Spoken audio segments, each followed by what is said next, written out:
Hello guys! Happy New Year! So for today's vlog is our first day. First vlog of the year after nung ating New Year celebration, preparation, and then New Year celebration. So this year, 2024, magkakaroon tayo ng malaking changes. Kasi si Papa magda-day shift na siya and then mag-schooling na siya. So, usually Monday ako nakapag-vlog. Pero I think, Monday, Tuesday, Sunday, Monday, Tuesday yung off ko. And today is Wednesday. Off din ako today. So, yun, magkakaroon tayo ng big changes for this year. Kasi meron siyang 12 months of schooling. Si Toto. And then, ayan, kung makikita nyo, nandito pa yung ating Christmas tree. Kasi inaantay namin yung Three Kings.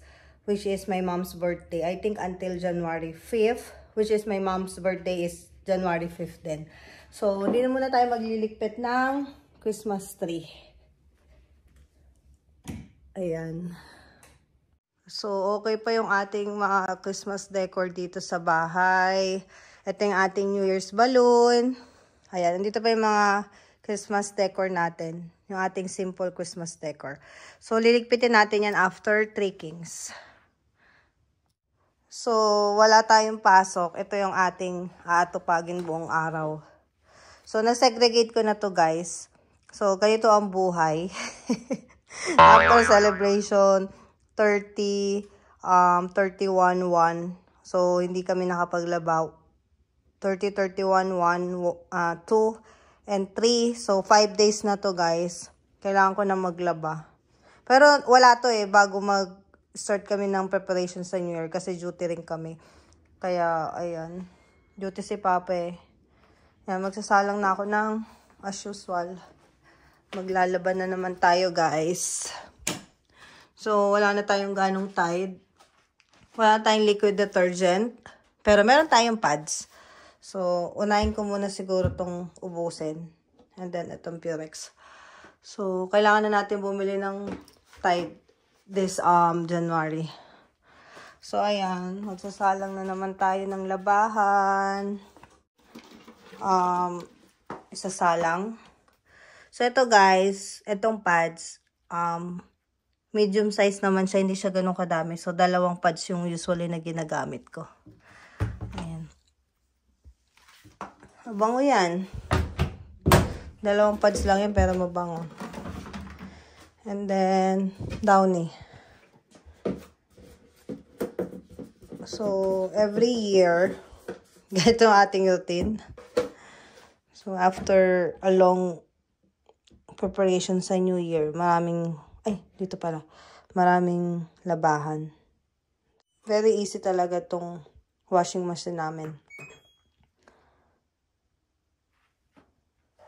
Tsaka matipid to guys, inverter to. Ayan, LG. Inverter na washer, and then itong dryer. So, very useful to guys. Sobrang, pag bibili kayo ng washing machine and dryer dito, washer and dryer sa United States, piliin nyo na yung gusto nyo talaga kasi hindi naman kayo lagi bibili ng washer dryer. So, ito yung aking basket.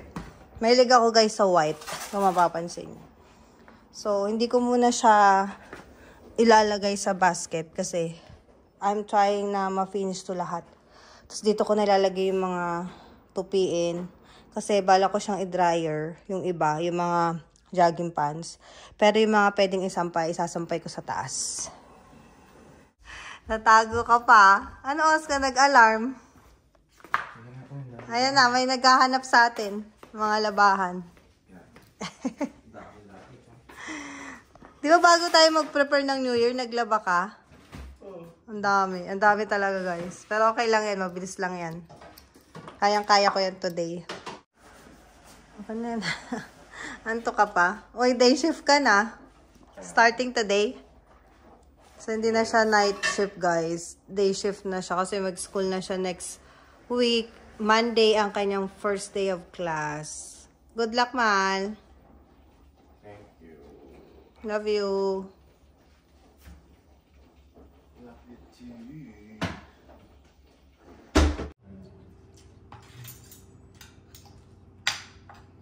Tulog pa anak mo. Ano sa'yo natulog ka ba? Yung ketchup?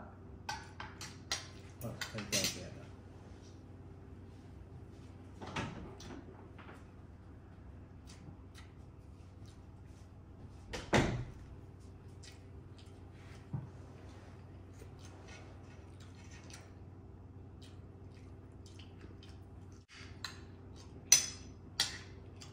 Dilim pa. Huh? Dilim pa.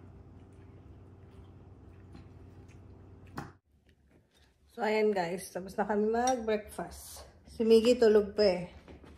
So, ito yung baon ng aking asawa. Siyempre, apritada. Nilarosan niya to eh. Ayan.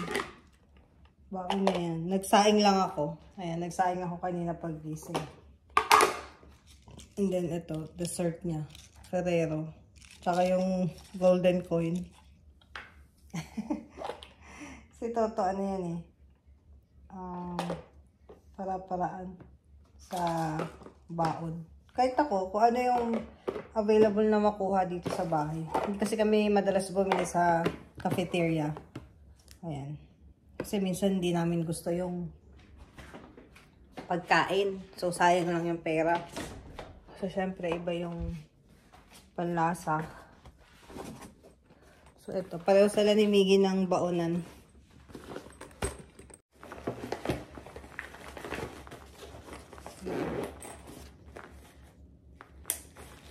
Ready to go na, lunchbox.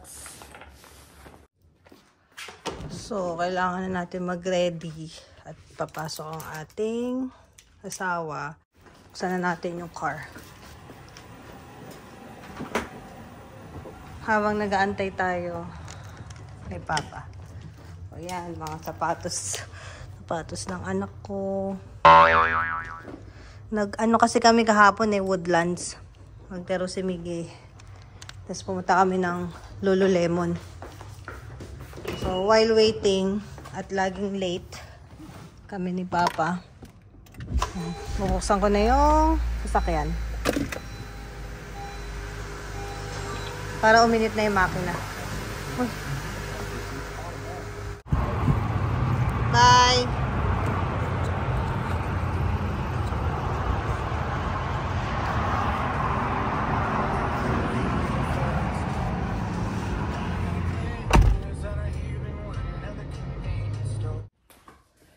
So, ayan guys. Nagsampay na ako sa taas.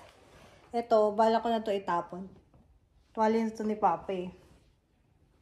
Kasi may mga tela na pag madumi, mabaho ba.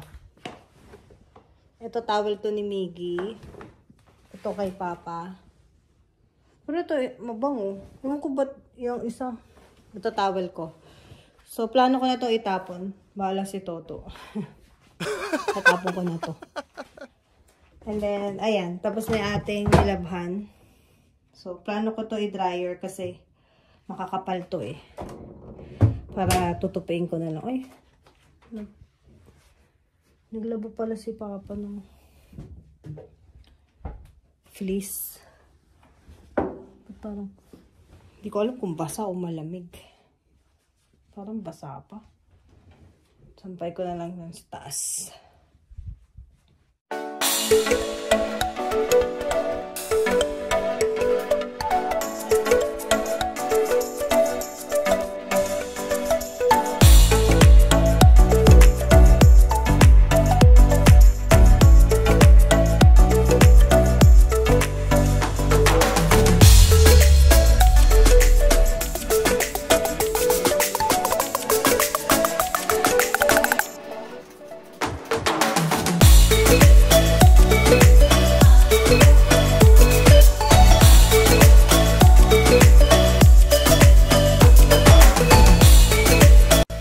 Ayan guys, finally tapos na yung paglalaba ko. So, ganyan ako maglaba guys. Mahilig ako sa black. And then, si Toto, ito pang inner niya. So, ganyan ako magsampay. May pagka-organize. Ayan. So, dito sa guest room, andyan yung aming sampayan. Tapos yun, nakapagligpit na rin ako. So, okay na. Wala tayong labahan guys. Tutupin ko na lang yung mga maong. Tsaka jogging pants. Binuksan ko na rin yung bintana para maliwanag. So, yung ibang boxer short ni Papa, dito ko sinampay. Kasi, hindi na kasya dun. Tapos, open ko lang yan.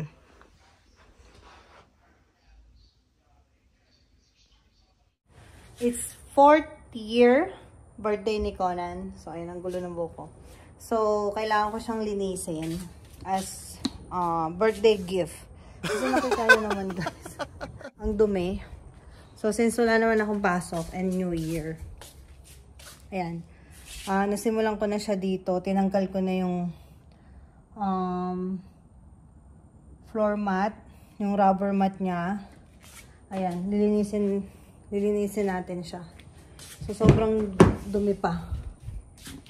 Ayan, guys. So, tingnan natin mamaya before and after.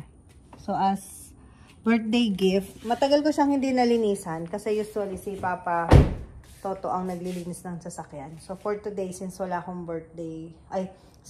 pasok, birthday gift ko sa kanya yung lilinisin ko siya. Pag naglinis ako, guys, sobrang pulido. Kasi may pagka-OC ako. And bala ko rin siya ipa-car wash kasi ang dumi. Ang dumi ng windshield. Ayan, makikita nyo. Sobrang dumi. Kasi umulan nung kahapon. Kahapon ng umaga umulan. Samahan nyo akong maglinis kasi New Year. So, kailangan natin ng malinis na sasakyan. So, aside sa bahay, kailangan malinis tayo sa sasakyan para iwas sakit.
Vacuum.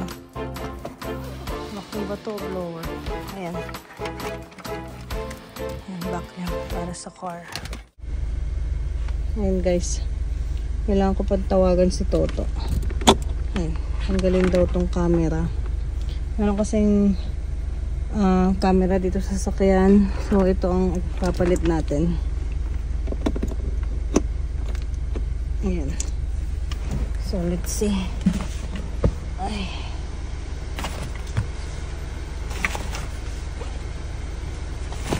Ano ito? Brush. Tingnan natin ito. Ayan. Ang dami.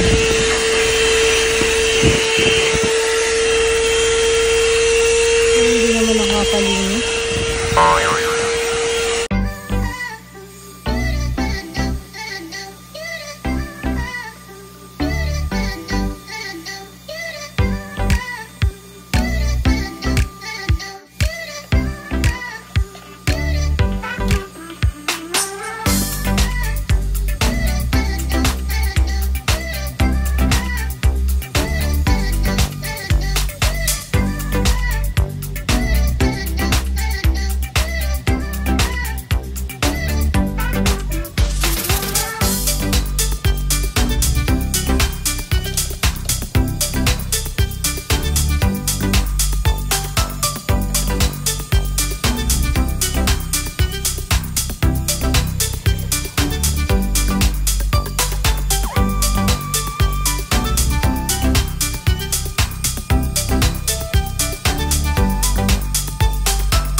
Rin? Naglakad lang, isang doon, pa-diretso. Yan na. Bakit ganyan? Manual?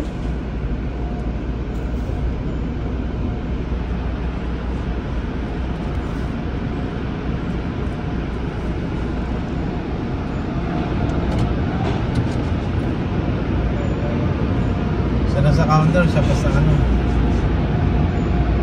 Overtime. Balik siya doon sa harap. Ayan guys, dahil 4th year birthday ni Conan, papacar wash natin siya. Overhaul to guys, mula loob ng sasakyan malinis, syempre pati sa outside.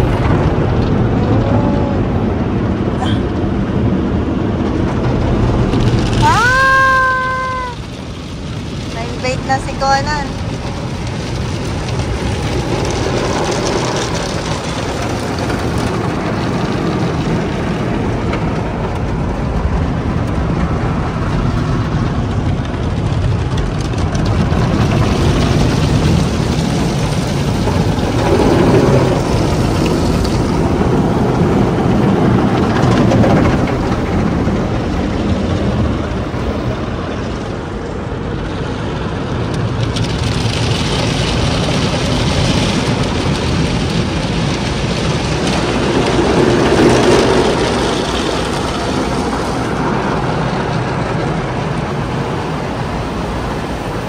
Dito nga pala kami guys nagpa-car wash sa Quick Quack Car Wash. Dito lang din sa Pinoy. Regular lang yung kinuha namin car wash and it's only $10 per car wash.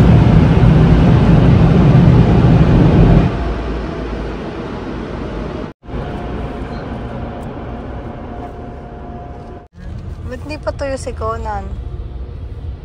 Pangalabas lang yun, Mama. Mama. Vacuum na to, di ba? Pangalabas yan, Na-vacuum ko na. Taray mo pa isa. Pangalabas yan. Ito. Clean towels for your use.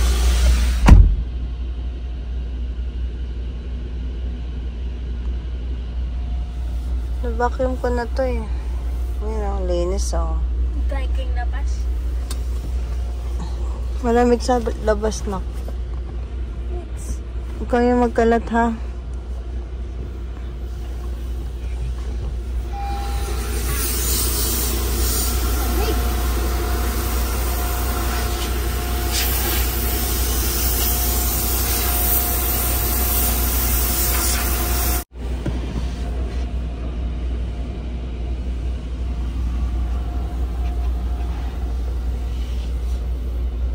Ang linis na ni Conan, nagpa-car wash kami sa labas. Happy birthday, Conan! Pogi! Ito talaga yung body namin sa lahat ng pangyayari namin dito sa United States. Lagi namin siyang kasama. Minsan iniiwan namin siya sa airport kasi magpa-fly kami, pero lagi siyang kasama. So, ito si Conan, sobrang mahal na mahal namin to guys. Ito yung aming unang at nag-iisang sasakyan sa Amerika. O, diba? Ang linis. Ang linis niya guys. Talagang nilinis ko yan kahapon kasi magba-birthday siya eh. O, diba? Sobrang linis niyan. Ang bango pa.